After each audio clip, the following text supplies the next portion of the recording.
Right, welcome back.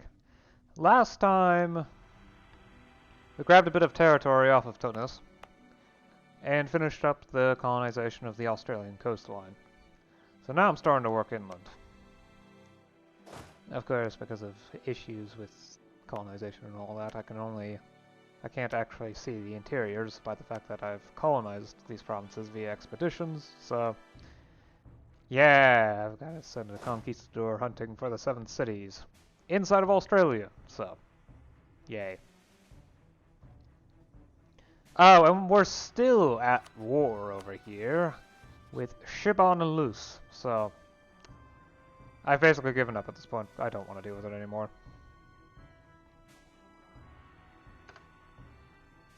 We're at 95% war score. You've got all this territory occupied.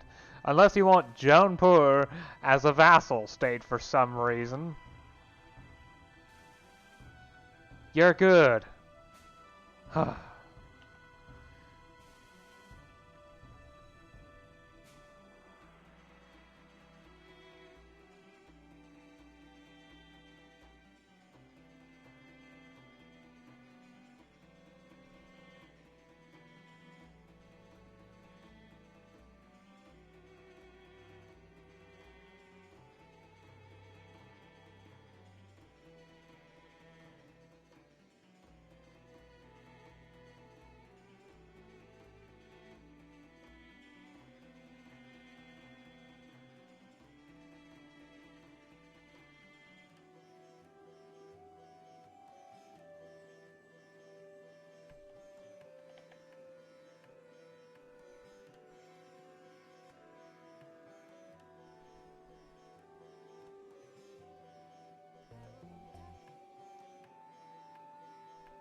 That's all the inland territory? Wow. That's not much at all. Apparently there's only 4 inland. Yeah, there's only 5 inland provinces in Australia. Unless there's some up here that I don't see, but I don't think so. It looks like a bunch of wasteland, so... Even then, I'm not capable of accessing it anyway, so... Not much I can do about it. Except comment on it like I usually do. But that doesn't count.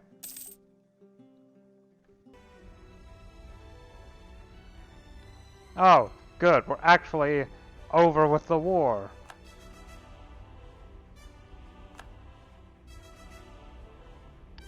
You grabbed 2 provinces. 2 provinces! Okay, I can say that you wanted them to end their overlordship and release a bunch of countries, but still.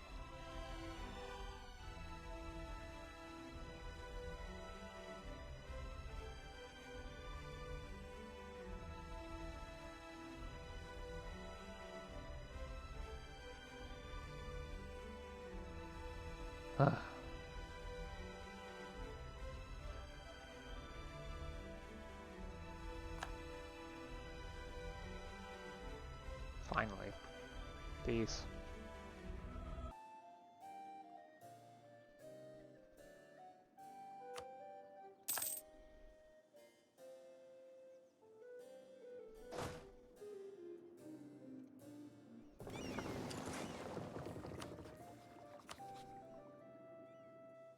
Oh, dang it. Ah, fine.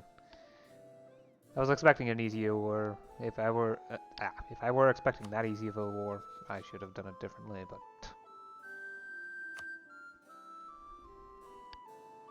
would be easier just to go after Banu Khalid and then have Banu Tamin as a co-belligerent.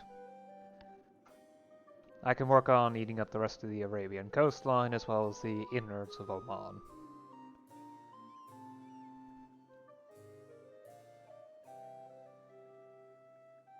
Nah, my subject should be capable of handling this stuff. You should be fine though. Continue drilling.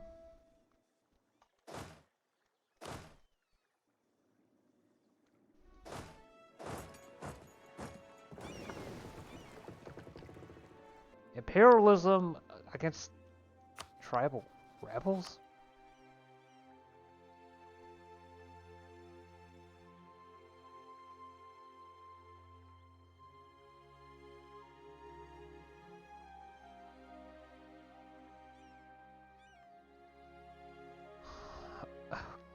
Okay. Civil War casus belli. I'm not gonna look at that anymore. I guess that's the Civil War system. Has it actually been properly implemented? Maybe just with tribals.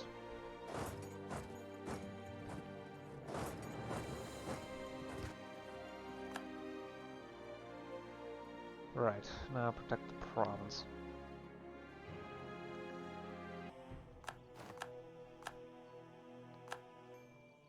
Unconditional surrender, okay. Right, we have a peace deal. Guaranteed.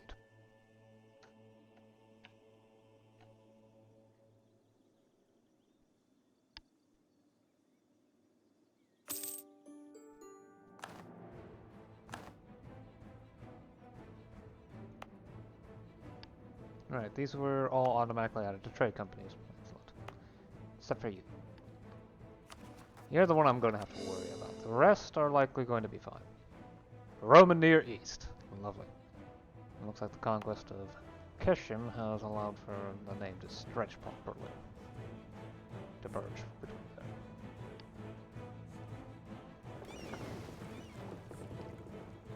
You're going to have to head back. Let's get some out of you.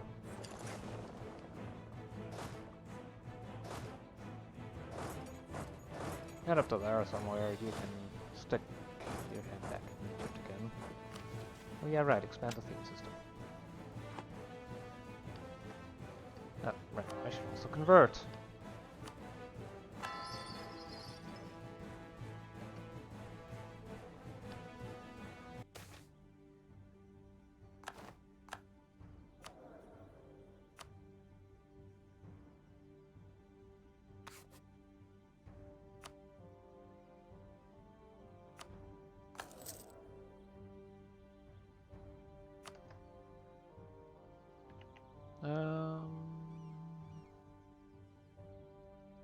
Yeah, that's a good point to stop. So, I've embraced nationalism to reduce debt costs. Industrialization is going to take a lot longer, though. It's definitely one that has a very high requirement. It's going to need to take another 20... Yeah, it's going to take 27 years before it's going to start spreading. It's going to take a while for it to spread in the first place, so... Techs are going to be a lot more expensive for a while. It's at plus 40% cost now, jeez.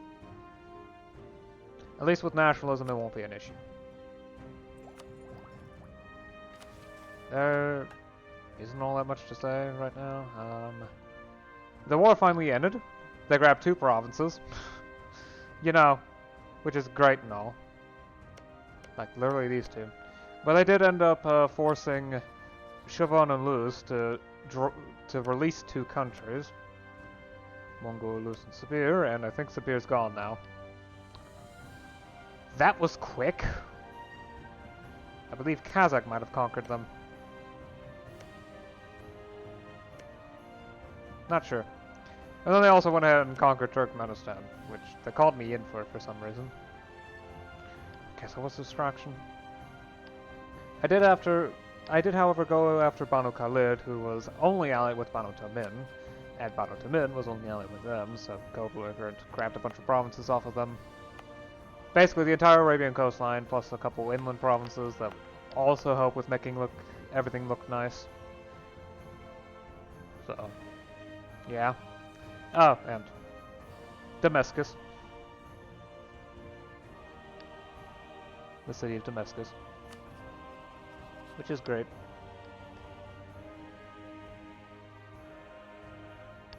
Not really much else to say. Apparently, this is the entirety of the non-coastal provinces of Australia. Unless there happen to be, you know, like, uncolonized provinces here or something, or up here. I don't actually know. There's no way for me to reach them, so I think I'll just go ahead and disband them. Yep, okay. It's not a big deal. And once I colonize these, I'm sure a decent portion of territory will fill in the Tasmanian color. Even if I can't properly see it because... wastelands!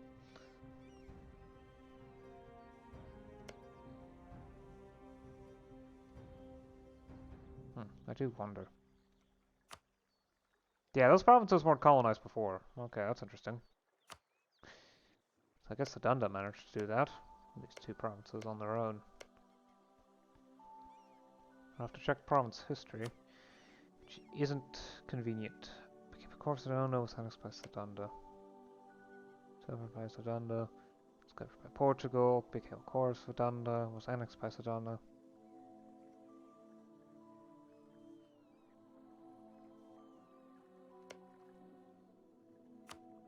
Discovered by England, annexed by Byzantium. Yeah, okay, so colonization is called, it just gets called annexation.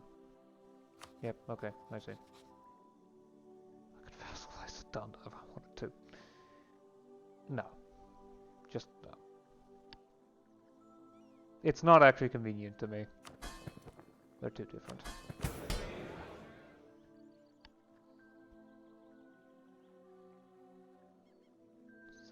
Oh yeah, I did want to check their ideas to see if they... As far as I can see, nothing that gives them colonists, so... Hmm? Yeah, I have no idea, so...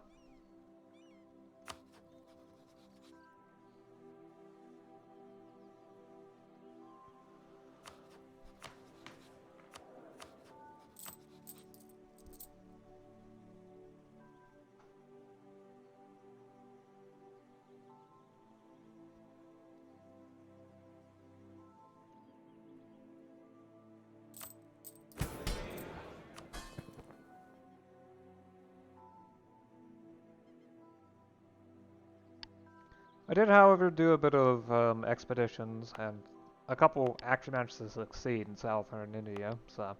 I've got the southern coastline of Lanka, as well as, well, this little port town of Chennai. Although it doesn't exactly have particularly great terrain, so it's just going to sit there. Like Chennai, which we might invest into to some degree in order to bolster the amount of trade power I have in the area. I'm probably going to have to end up conquering the entirety of Lanka if I want a reasonable, well, a competitive quantity of trade, though. And I do need to be careful because now I'm within reach of China. Apparently Spain is powerful enough to rival. Am I so strong that the game doesn't want me to rival Great South? Well, that's weird. So I don't have any possible rivals. Maybe I need some sort of adjacency or something. I don't know. Oh, and I decided to vassalize them. They were Orthodox. Saxatarson, so... Ah, dang it. Kiev got an heir. I was hoping they wouldn't. Would have been fun to have to do a succession war with Burgundy over them. Oh well. Certainly hope Lanagy ends up having an actual succession crisis in which they don't have an heir. 'Cause then they would go to me. Let me check executive authority real quickly. Ruler authority still hasn't maxed out. Dang it! That's why my executive authority is so low. Why my corruption is actually increasing by a sizable amount. It's probably affecting my provincial corruption too. Kinda. I mean, the fact that laws are increasing and that the power of the various groups in the country are lowering is probably also a sign of that.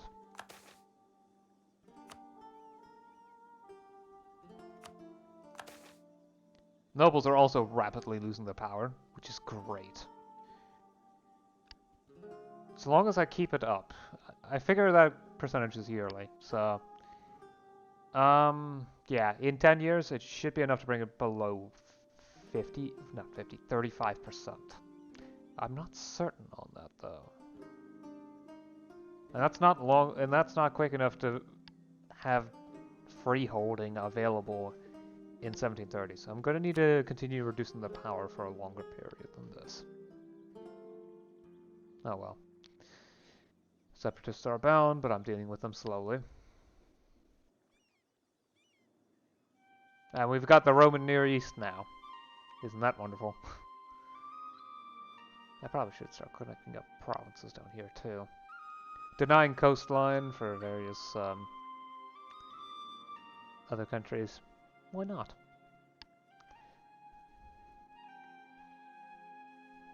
Anyway, I've gone on long enough. I'll see you again next time. Until then.